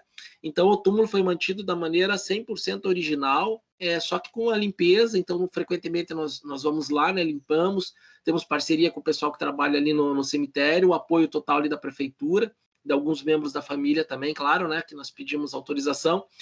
Enfim, mas aí o túmulo está lá resgatado, está muito bonito. Infelizmente, agora, nesse período de pandemia, a gente foi pouquíssimas vezes, com medo, né, inclusive, dessa exposição, mas nas oportunidades que estivemos lá, o pessoal do cemitério tem colaborado, então está super bacana lá, está super limpinho e organizado. Enfim, eu acho que é importante para a memória dele e também para a história do Estado, né? Não só para a história da ciência, da malacologia em si, mas ele foi um personagem histórico importantíssimo para o Estado do Paraná. Isso tudo está contado na exposição também, né, Carlos? Então, vai estar lá também, né? A história do túmulo e tudo mais. Mas também lembrando, né, Marcos, que isso é uma das ações que a gente fez, né? Essa da restauração do túmulo e tudo mais. Mas a gente está, assim, com uma série de ações que estão se encaminhando. Desde que a gente começou a discutir o nosso grupo, a gente colocou o Lang de Morretes dentro desse grupo, né, como um personagem importante dentro do nosso grupo na atualidade. Então, nesse evento, por exemplo, que a gente organiza de 2 em 2 anos, que é o Encontro de Malacologia do Paraná, que é um encontro científico que envolve vários alunos, professores, pesquisadores, convidados de fora do Paraná, a gente criou o Prêmio Lang de Morretes para os melhores trabalhos. Além disso, 2018 agora, do mesmo jeito que o Marcos teve a oportunidade de estar próximo da coleção Lang de Morretes no Museu do Capão da Embuia, eu tive a felicidade também de fazer um pós-doutorado no Museu de Zoologia da USP, em São Paulo, em 2018. E lá está a maior parte da coleção do Lang de Morretes. Então, quando eu cheguei lá e comecei a ver o material que foi coletado por ele mesmo, né? E o livro também da coleção dele, onde ele mesmo escrevia ali todos os campos que ele fez, as coletas, o material que ele coletou e guardou e tal, eu fiquei mais encantado ainda, mais a fim de fazer coisas ainda. E aí a gente publicou um trabalho científico, né? Eu, Marcos, e mais alguns pesquisadores, o professor Simone, lá da USP, a Cláudia Parelada, que é arqueóloga do Museu Paranaense. Nós publicamos um trabalho contando essa história do Lang de Morretes como pesquisador. Então, um trabalho bem completo, que tem todas as espécies que ele descreveu, todos os trabalhos que ele publicou, toda essa história dele como pesquisador.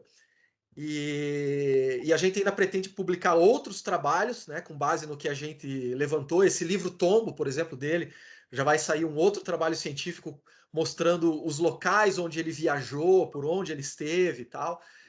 E a exposição, né? A logomarca do nosso grupo, né, do Grupo de Malacologia do Paraná, também representativa. É uma homenagem. Né? É homenagem a ele, né? Porque ela é toda feita com as pinhas, né, os pinhões estilizados que ele criou, que adornam as calçadas de Curitiba, né, por exemplo.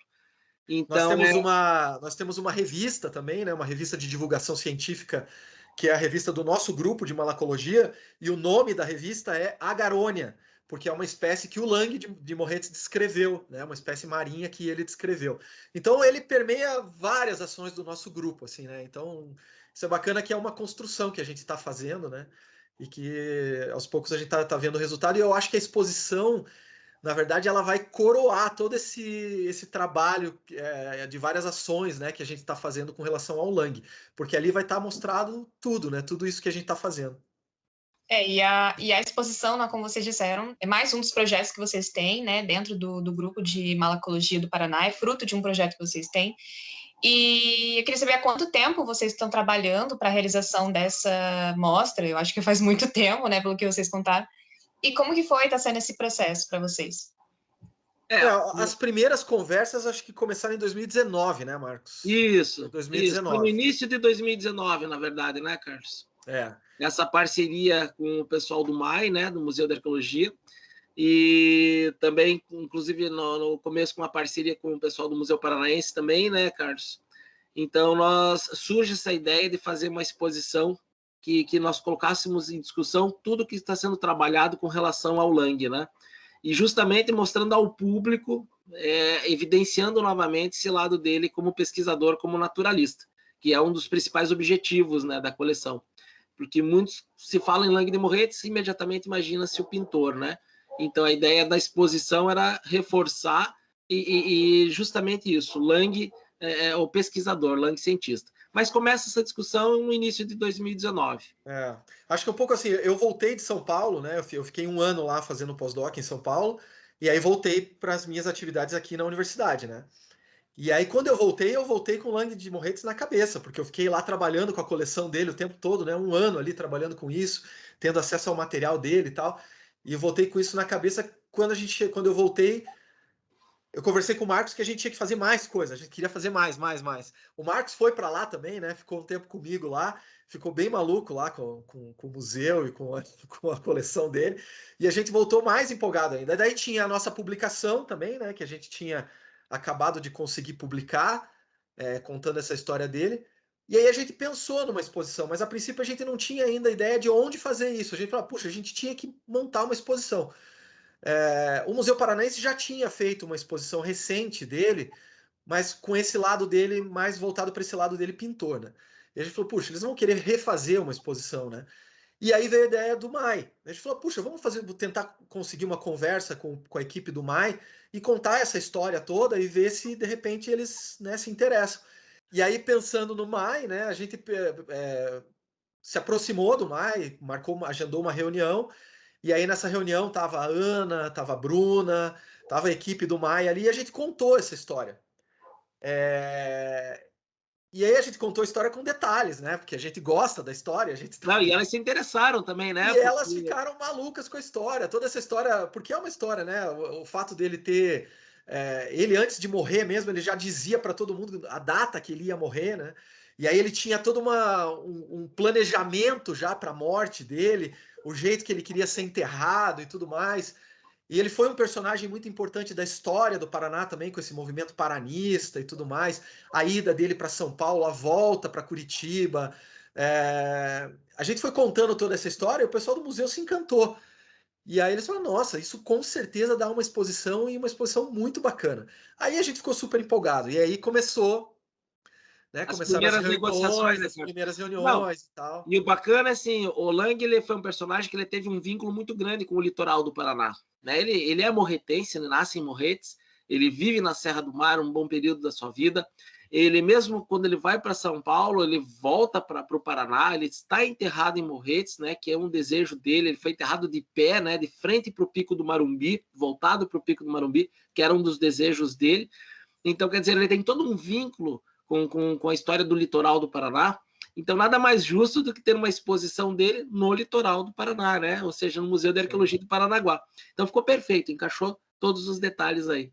E aí, numa dessas reuniões também, a gente foi fazendo várias reuniões, né, desde 2019. Numa dessas reuniões também a gente convidou o pessoal da TV Paraná, antiga TV educativa do Paraná. E eles foram na reunião, é a mesma coisa, a gente contou a história e eles, nossa, mas essa história dá um documentário. E aí a TV Paraná também está preparando, né, um documentário junto com a exposição, está preparando um documentário sobre o Lang de Morretes. Vai ser um documentário curtinho, de 5 minutinhos, que vai passar na exposição, enquanto as pessoas estiverem visitando a exposição, mas a TV Paraná também está preparando um documentário maior, que eles inclusive estão querendo fazer em séries, assim, para apresentar todo o tema, né? Então, isso tá tomando uma proporção que nem a gente imaginava no começo, né? Mas que tá muito bacana, a gente tá muito contente com todo o resultado. Muito orgulho, muito orgulho. Muito orgulho. Não, é uma ansiedade muito grande, porque já era para ter acontecido a exposição, né? Ao longo de 2021 aí já era para ter acontecido. Infelizmente, todo esse período, né, de pandemia mudou um pouco os planos, né? Adiou um pouco aí a inauguração, mas a ansiedade é enorme, né? Não vemos hora de que esteja acontecendo aí logo, né?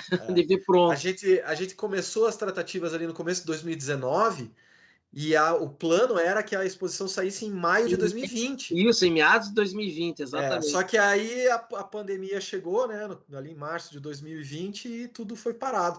E aí a gente não conseguiu retomar ainda essa...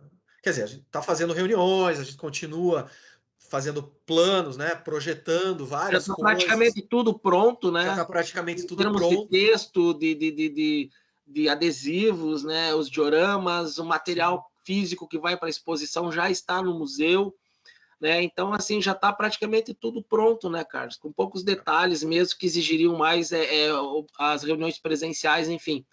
Mas, infelizmente, é só mesmo esperar a situação normalizar um pouco mais, né? E com a abertura da exposição adiada, né, e agora dependendo do retorno das atividades presenciais da Federal, acho que, como vocês disseram, lidar com essa espera, né, para a abertura da exposição deve estar sendo, assim, uma ansiedade enorme, né? Super! A gente não vê a hora. Não, e aí cada vez que a gente faz uma reunião e a Ana mostra alguma coisa a mais, né? O pessoal aí do museu está fazendo agora maquete em 3D da exposição. Quando a gente olha aquilo, meu Deus, dá uma vontade de estar ali já vendo tudo acontecendo, né? Não, e tem muita gente, né, Carlos? Muitos conhecidos estão perguntando já da exposição, e afinal, quando abre, quando começa. Então, tem muita gente também na ansiedade, porque de tanto que nós falamos da exposição, e pessoas que têm acompanhado a construção do processo, então tem muita gente já ansiosa pelo início, né? Para ver concretizar realmente e poder visitar a exposição. Bom, eu pelo menos já estou bem ansiosa só de vocês falando aqui, eu já quero ver essa exposição. Bom, pessoal, muito obrigada pela conversa de hoje. Eu espero que essa pandemia termine logo e que a gente possa estar juntos na abertura dessa exposição do Lang de Morretes. Sem dúvidas, Mariana. E acho que também nós queremos agradecer, né, Carlos? Bom, primeiro todos os envolvidos, né? O número de pessoas é sempre muito grande, porque um evento desses precisa de uma grande quantidade de pessoas envolvidas, inclusive, principalmente, né, a Bruna, na época, na direção do MAI, também a Ana Luísa, que é a pessoa fundamental, que tem nos ajudado muito, nos cobrado, né, e está sempre ali, a grande parceira, resolve tudo, extremamente competente. Douglas, com as imagens. O Douglas, exatamente, né? Vocês todos aí com essa colaboração, essa participação, o pessoal que tem participado nas reuniões, as pessoas que têm participado também, o pessoal das ilustrações, o pessoal que tem contribuído também, enfim, de todas as formas, ao Grupo de Malacologia do Paraná, né, Carlos? Todo mundo sempre envolvido de alguma forma e ajudando. Ao MAI, né, toda a estrutura do MAI, o pessoal do MAI de Paranaguá também, né? E que vai ajudar muito ainda, porque a gente está falando de um processo que está sendo só de construção. Imagine quando você implementar mesmo e inaugurar a coleção o ano que vem. Enfim, o professor Rogério Lang também, a família dele. Sem dúvidas, né, Carlos? Ao empréstimo do material, o professor Luiz Simone, né, de São Paulo também, da USP, e ao pessoal do Museu Paranaense, a nossa colega Cláudia Parelada também, tem colaborado muito. Enfim, todos que têm contribuído, porque não é fácil, não dá para fazer tudo isso aí sozinho, né? Então isso surge de uma ideia, de um sonho, mas envolve dezenas de pessoas depois, né? E deixar o convite aqui, né, para que quando comece a sair, a gente vai começar já a divulgar alguns materiais sobre a coleção, que as pessoas também ajudem a compartilhar e divulgar a coleção, né? Ajudar a fazer propaganda disso aí.